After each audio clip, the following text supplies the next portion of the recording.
can't talk about spiritual jazz without talking about McCoy Tyner, one of jazz's most underrated figures. With hands that move so fast on the piano, people joked he had 3 of them, and a style so powerful, audiences thought there were 2 pianos on stage. Then he found himself in John Coltrane's quartet, fusing African rhythms, gospel, and a sound so bold, it redefined the piano's place in the world of jazz on one of the most important records of the genre in 1965's A Love Supreme. Welcome to the world of McCoy Tyner.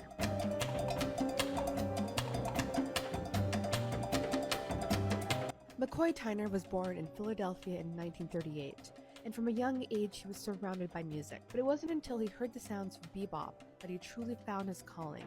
By his teens, Tyner was already digging around Philly, blending gospel, blues, and the intricate harmonies of jazz. He came up alongside John Coltrane in Philly's jazz scene.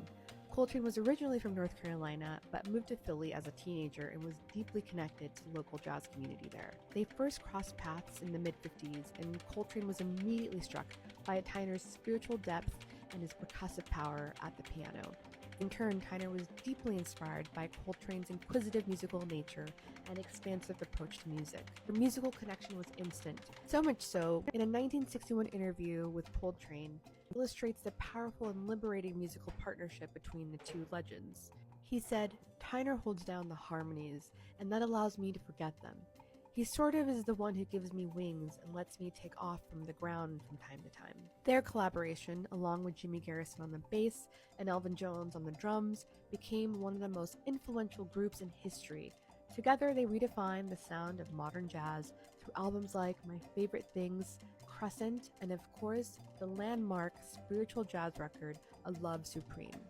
Tyner wasn't just a pianist. He reshaped the role of the piano in jazz, with a style that had a grounded, almost architectural strength. He was deeply rhythmic in the left hand, and soaring and searching with the right. He carried that style into his solo work on records like The Real McCoy, Sahara, and Fly with the Wind, but those albums stayed musician famous, rather than mainstream famous. Creating harmonic depths and rhythmic drive that influenced generations of musicians, McCoy left John Coltrane's quartet in '65 to lead his own groups, and Alice Coltrane replaced him. He went on to explore modal jazz, African musical traditions, and experimented with orchestral textures, proving he was never content to stay in one lane. He recorded over 80 albums as a leader, and even decades later, you can hear his fingerprints in modern jazz, from neo-bop to contemporary fusion. Thanks for watching, and for more stories and sounds from around the world, follow me for more.